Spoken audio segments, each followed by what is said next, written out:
After 9/11, business boomed.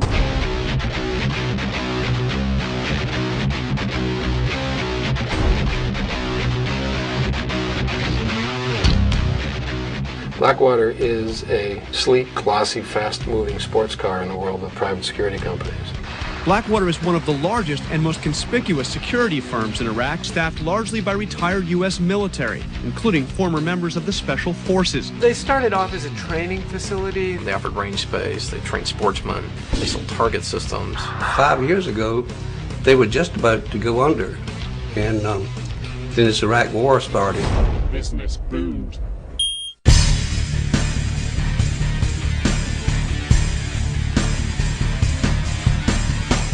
Blackwater is the brainchild of camera-shy, multi-millionaire Eric Prince.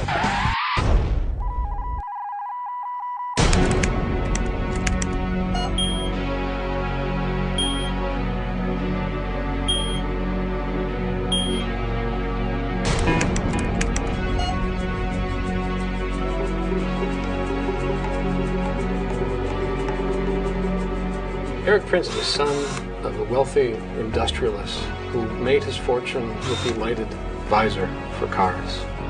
Prince himself is a former Navy SEAL. On a carrier, he saw how peacekeeping operations were conducted. He thought he had a better idea. He could privatize some of those things. He called the company Blackwater because of the waters that ran through the creek stained with tannins. And there's also bears on the property, so he used the bear paw and the sniper scope.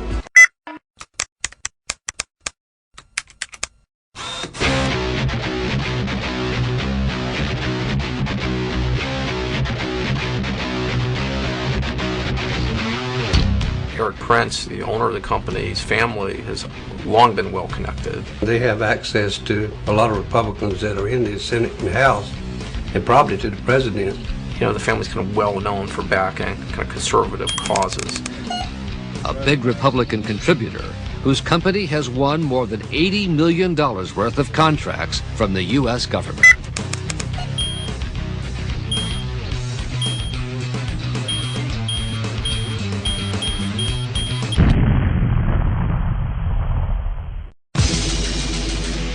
We have gone beyond the legitimate use of these people to use them as stopgap measures where you get into real legal and ethical and moral questions. Hey,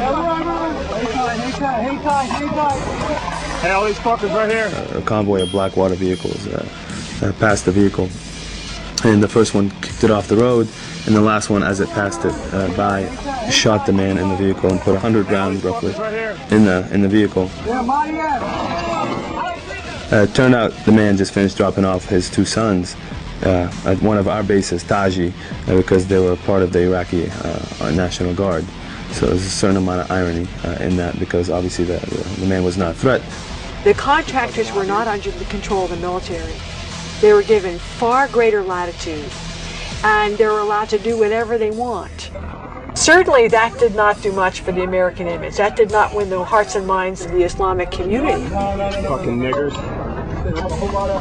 The company says it can assemble hundreds of battle-ready men, a small private army at a moment's notice. To have a private army, that's a frightening concept, and one that really, I hope, doesn't take hold in this country. All we train in a group of people back here that is a black army.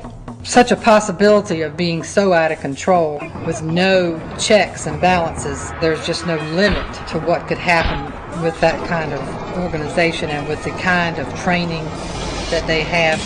Just taking cover, you got more coming. Jesus Christ, if I can fucking tell you.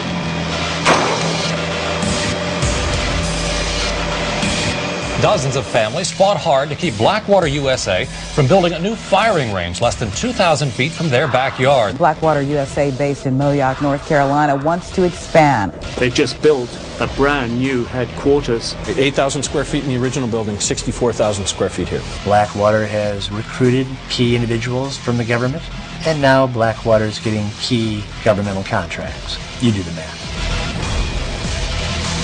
Certainly we've left room for growth. Growth, because Taylor believes Blackwater has a bright future. There's opportunities all over the world. There shouldn't be any private armies.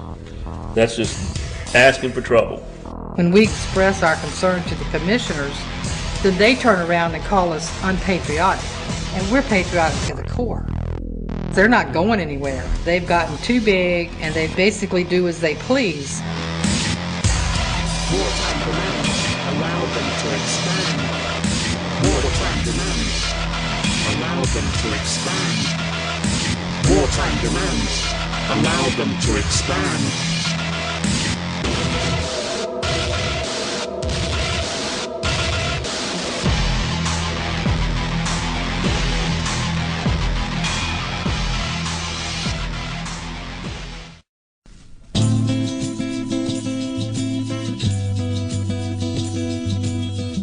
One of the most frightening developments in the occupation of Iraq and the so-called war on terror is actually something that most people have never heard of. In addition to the 150,000 troops that the U.S. has on the ground in Iraq, the Bush administration has deployed a shadow army of some 100,000 contractors. Of these, tens of thousands are heavily armed mercenaries that roam Iraq with impunity. Among the most powerful of the companies operating in Iraq is Blackwater USA, a secretive company based in the wilderness of North Carolina. It's headed by a right-wing, Christian conservative bankroller of President Bush and his allies.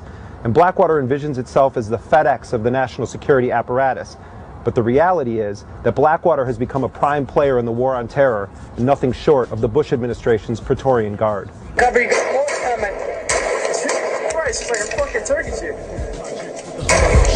I would like to raise my children to grow to be soldiers, but then a general would decide when they like to. Blackwater USA largely operated in the shadows of the U.S. war machine until the morning of March 31st, 2004, when 4 Blackwater contractors were ambushed and killed in the Sunni city of Fallujah, Iraq. Their bodies were burned and dragged through the streets, 2 of them hung from a bridge over the Euphrates River. For most people, it was the first that they've ever heard of private military contractors operating in Iraq. That was the Mogadishu moment of the Iraq War. In many ways, it was the day the war turned. Unlike Somalia, when the Clinton administration pulled out, the Bush administration initiated a massive revenge attack. They laid siege to the city of Fallujah, killed hundreds of people, displaced tens of thousands of others, and in the process inflamed the Iraqi resistance that haunts U.S. occupation forces to this day. The Cold War's over, but the world is still getting colder. Atlas walking through the projects with the hood on my shoulder. The Bush administration came to power with a radical privatization agenda. We see it in our schools, prisons, healthcare system, and law enforcement in the United States. The occupation of Iraq and the war on terror had brought the greatest privatization of warfare in modern history. Blackwater USA has become one of the most powerful private actors in the so-called war on terror. It provides the Bush administration with an extraordinary amount of political cover. The deaths of Blackwater contractors and other war contractors are not included in the total death count, even though some 780 of them have been killed in Iraq. Their injuries don't get calculated either. Their crimes don't get punished. What you have is a revolving door.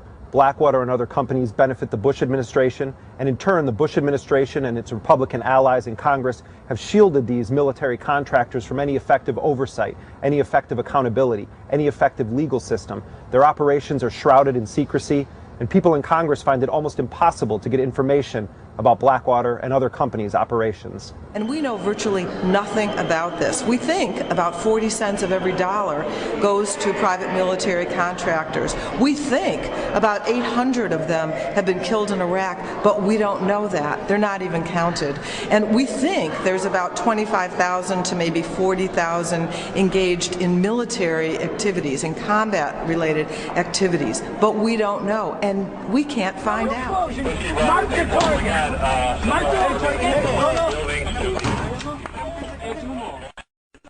Blackwater USA has 2,300 men actively deployed in 9 countries around the world. They have an additional 20,000 contractors at the ready. But while Blackwater has operated in Iraq and Afghanistan, the company increasingly has its sights set on deployments inside of the United States. Blackwater setting up a new facility in Illinois, another one in California.